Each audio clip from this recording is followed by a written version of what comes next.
Welcome into another edition of the Big Ten Hockey Report. Rick Pizzo, Paul Caponigri. It may not have the buildup of the Michigan-Minnesota series, but for Wisconsin, for Ohio State this weekend, every bit as important as your alma mater looks to build on a very nice win over Penn State in their last game out on Saturday night. And when you start to talk about the importance of this series, it could be very important when it comes to seeding for the Big Ten tournament later in March. Yeah, it really does. When you look at the second half, we've talked about the conference standings be kind of split in the middle.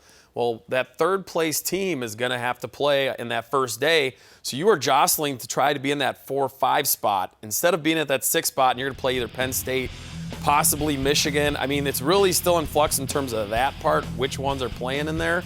But you can see the difference. I think if you're Ohio State, you're any of those 3 teams, you don't want to be that bottom team. And Wisconsin, the way it's set up, they have to come out of here with a couple wins if they want to have a chance to get out of that bottom spot. Yeah, Mike Eves, Steve Rollick, Tom Anastas, all 3 of these guys know their only chance to get into the NCAAs to continue playing past mid-March is to win the auto bid. And you want to set yourself up with the best matchups, with the best game times.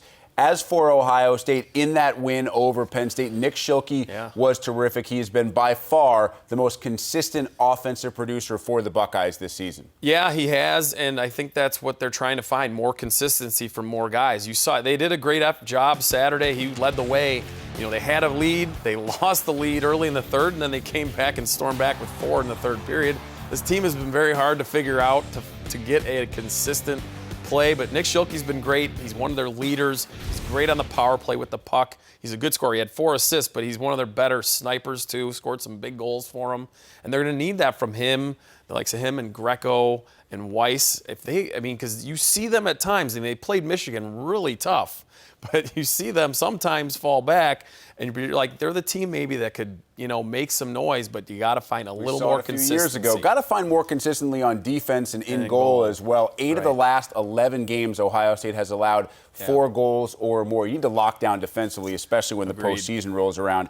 As for Wisconsin, trying to find some light in what has been a fairly dark season for Mike Eves' team, and that light's the first line. I mean, Luke Cunning, Grant Bessie, Cameron Hughes, they've been terrific, and they can steal a game. We just haven't seen them actually do that in Big Ten play in quite some time. Yeah, and you know what? It was being there Friday night and watching them. They were the best line on the ice by far until about the middle of the third period. And what happened with them, Rick, is they played a ton. They were the hot line. Mike Eves did a great job. They're the line you want out there. They were scoring goals, they were contributing, but they got tired.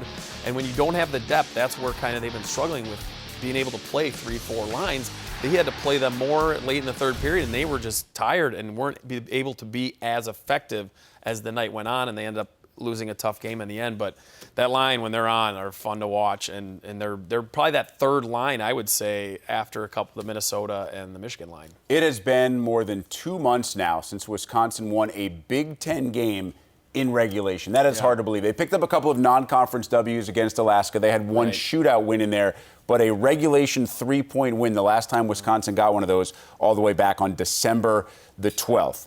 In your heart of hearts, do you believe that either Ohio State or Wisconsin has what it takes? Obviously, we assume they're going to have to win 3 games in 3 days at the Big Ten tournament. Stranger things have happened. Sure. Could either one of these teams make it happen? In my heart of heart, I'd love to say, my alma mater, Ohio State, could. I think they have the parts. I just don't think the parts have come together.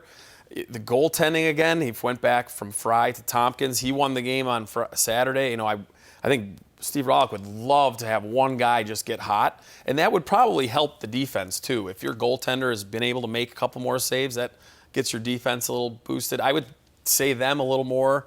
Obviously, then Wisconsin's just had a young, tough road, and it's going to be hard to battle that mentally. Long story short, Ohio State a little bit, but it's going to be tough for both of them.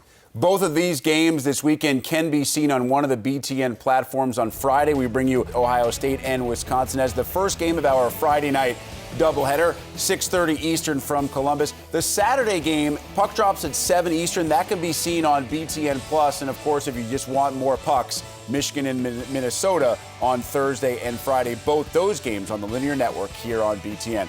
For Paul, I'm Rick. Thanks for watching another edition of the Big Ten Hockey Report.